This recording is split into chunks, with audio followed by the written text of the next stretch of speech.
وَإِذْ يَمْكُرُ بِكَ الَّذِينَ كَفَرُوا لِيُثْبِتُوكَ أَوْ يَقْتُلُوكَ أَوْ يُخْرِجُوكَ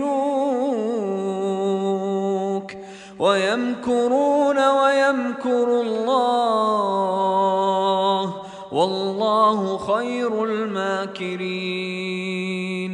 اور جب کفار قریش آپ کے خلاف سازش کر رہے تھے تاکہ آپ کو قید میں ڈال دیں یا آپ کو قتل کر دیں یا آپ کو شہر بدر کر دیں، اور ادھر وہ سازش کر رہے تھے اور ادھر اللہ اپنی تدبیر کر رہا تھا، اور اللہ سب سے بہتر تدبیر کرنے والا ہے۔ آیت 26 وَاذْكُرُوا اِذْ أَنْتُمْ قَلِيلٌ الآیہ میں اللہ تعالیٰ نے عام صحابہ اکرام کے ساتھ جو احسان کیا تھا اس کا ذکر تھا تاکہ وہ اللہ کا شکر ادا کریں۔ اب نبی کریم صلی اللہ علیہ وسلم پر اللہ کا جو خصوصی احسان ہوا اس کا ذکر ہو رہا ہے کہ کس طرح اللہ نے قریش کی خطرناک سازشوں سے ان کو نجات دی، تاکہ آپ اس احسان عظیم پر اللہ کا شکر ادا کریں۔ محمد بن اسحاق، امام احمد، حاکم اور بہقی وغیرہ نے کفار قریش کی اس سازش سے متعلق جو روایتیں اپنی کتابوں میں نقل کی ہیں ان کا خلاصہ یہ ہے کہ جب انصار مدینہ اسلام لے آئے اور اسلام کی روشنی ہر طرف پھیلنے لگی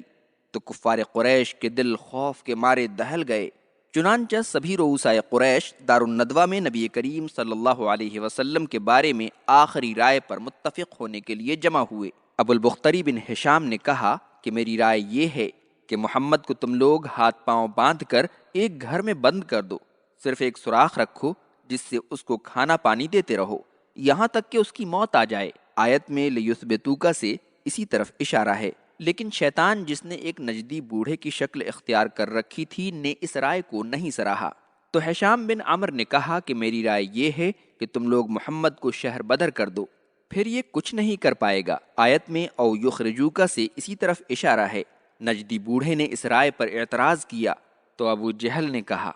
میری رائے یہ ہے کہ تم لوگ ہر خاندان سے ایک جوان لو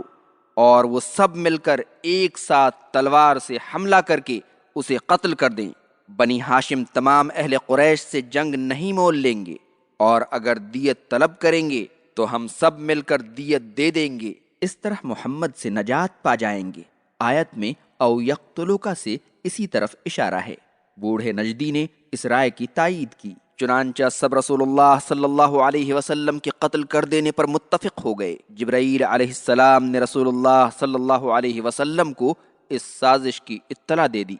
اور کہا کہ آج کی رات اپنے بستر پر نہ سوئیے، اور اللہ تعالیٰ نے آپ کو ہجرت کی اجازت دے دی۔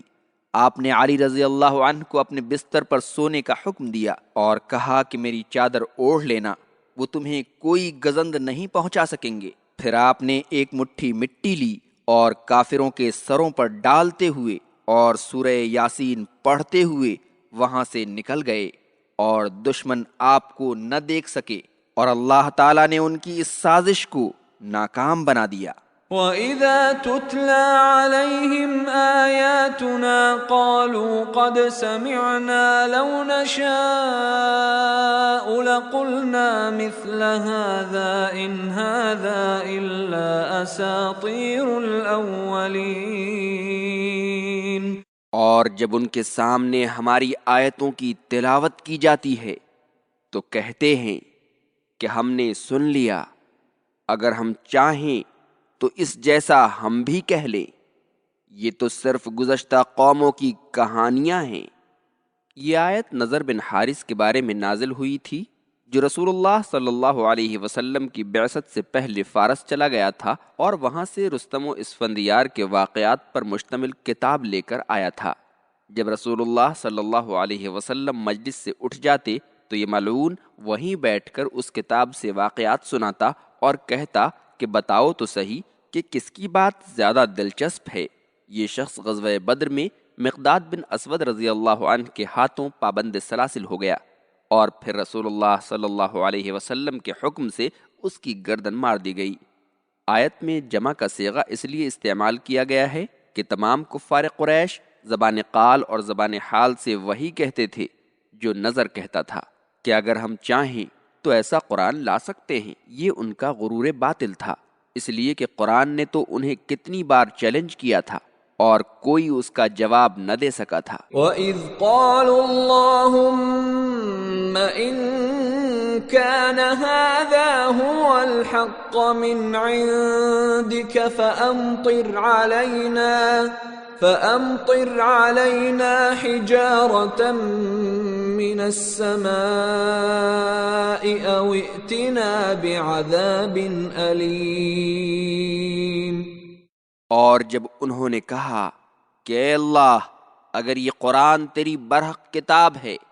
تو ہم پر آسمان سے پتھروں کی بارش کر دے یا ہم پر کوئی اور دردناک عذاب بھیج دے۔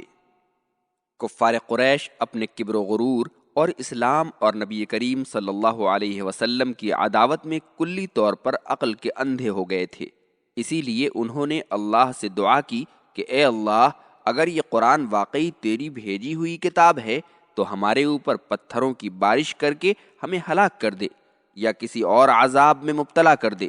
امام بخاری نے انس رضی اللہ عنہ سے روایت کی ہے کہ یہ بات ابو جہل نے کہی تھی، اور عطا، مجاہد اور سعید بن جبیر کا قول ہے کہ نضر بن حارث نے ہی یہ بات بھی کہی تھی، اور تمام کفار قریش زبان حال سے یہی کہتے تھے۔ اگر ان کے پاس عقل سلیم ہوتی تو کہتے کہ اے اللہ، اگر یہ قرآن واقعی تیری کتاب ہے تو ہمیں ہدایت کی راہ پر ڈال دے اور اس پر ایمان لانے کی توفیق عطا فرما۔ وَمَا كَانَ اللَّهُ لِيُعَذِّبَهُمْ وَأَنْتَ فِيهِمْ وَمَا كَانَ اللَّهُ مُعَذِّبَهُمْ وَهُمْ يَسْتَغْفِرُونَ۔ اور جب تک آپ ان کے درمیان رہیں گے اللہ انہیں عذاب نہیں دے گا، اور جب تک وہ مغفرت کی دعا کرتے رہیں گے اللہ انہیں عذاب نہیں دے گا۔ اللہ تعالیٰ نے کفار قریش کی دعا اس لیے قبول نہیں کی کہ رسول اللہ صلی اللہ علیہ وسلم ان کے درمیان موجود تھے۔ جب آپ مسلمانوں کے ساتھ ہجرت کر کے مدینہ منورہ چلے گئے تو میدان بدر میں اللہ تعالیٰ نے تمام صنادید قریش کو اپنے عذاب کی زد میں لے لیا۔ ترمذی نے ابو موسیٰ اشعری سے روایت کی ہے، رسول اللہ صلی اللہ علیہ وسلم نے فرمایا کہ اللہ تعالیٰ نے میری امت کے لیے مجھ پر 2 امان نازل کیا ہے، وَمَا كَانَ اللَّهُ لِيُعَذِّبَهُمْ وَأَنْتَ فِيهِمْ وَمَا كَانَ اللَّهُ مُعَذِّبَهُمْ وَهُمْ يَسْتَغْفِرُونَ، کہ جب تک آپ ان کے درمیان ہوں گے اللہ انہیں عذاب نہیں دے گا، اور جب تک وہ اللہ سے مغفرت طلب کرتے رہیں گے اللہ انہیں عذاب نہیں دے گا۔ جب میں دنیا سے رخصت ہو جاؤں گا تو ان کے لیے دوسرا ذریعہ امان استغفار قیامت تک باقی رہے گا۔